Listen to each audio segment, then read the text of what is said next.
আমি গিয়েছিলাম ব্যাংককের হাসপাতালে পঙ্গু জুলাই যোদ্ধাদেরকে দেখতে। আমি সবার সাথে কথা না বলতে পারলেও অনেকের সাথে কথা বলেছি। আমি জানতে পেরেছি তাদের যাদেরকেই পাঠানো হয়েছে চিকিৎসার জন্য, এইটা সদ্য সাবেক সরকারের সময়ই পাঠানো হয়েছে। কিন্তু এখনো আমাদের কাছেও আসে, আমার বিশ্বাস সরকারি দলের নেতৃবৃন্দের কাছেও যায়। বহু আহত পঙ্গু যোদ্ধা চিকিৎসার জন্য এখন দাঁড়ে দাঁড়ে ঘোরায়। আমার অনুরোধ, সরকার যেন তাদের দিকে দৃষ্টি দেয়। ওই দোষারোপের রাজনীতিতে যাওয়ার দরকার নেই, দায়িত্ব পালন হোক, শান্তি পাব। আরেকটা কথা এখানে অনেকেই বলেছেন, আমি আরেকবার বলতে চাই। জুলাই ছিল ফলাফলের সময়, কিন্তু তার ক্ষেত্র তো 17.5 বছর। এই সময়ের ভিতরে যারা গুম হয়েছেন, খুন হয়েছেন, পঙ্গু হয়েছেন, তাদেরকে ফেলে দেওয়া, ভুলে যাওয়া উচিত হবে না। এটা নিজের আত্মার সাথে বিশ্বাসঘাতকতার সামিল হবে। তাকে পরম শ্রদ্ধায় তাদেরকে স্মরণে রাখতে হবে, শুধু মুখে নয়, কাজে।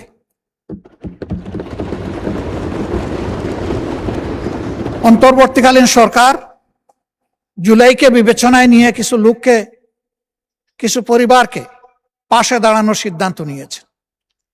আমি আগেও বলেছি, এখনো অনুরোধ করব, যাদের তিলে তিলে স্যাক্রিফাইসের কারণে এই জুলাই সফল হয়েছিল, তাদের জন্য অনুরূপ সমান ব্যবস্থা করা হোক।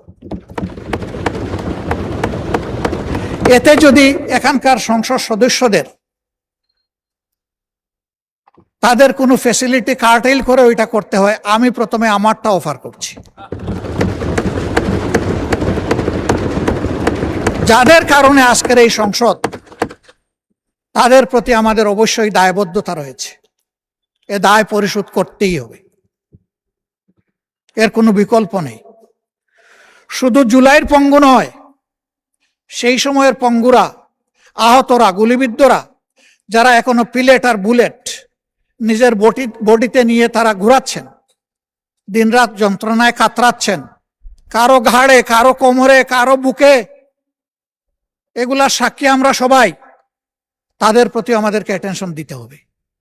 তাহলে আগামীতে এই দেশে বেশি বেশি করে বীর জন্ম নেবে ইনশাআল্লাহ।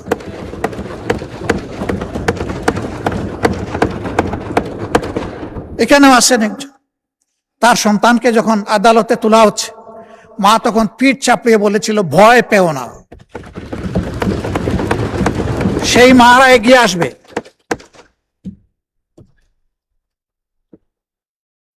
কিন্তু আমরা যদি বিস্মৃত হয়ে যাই, তাদেরকে যদি আমরা ফেলে দেই, তাহলে এটা হবে না।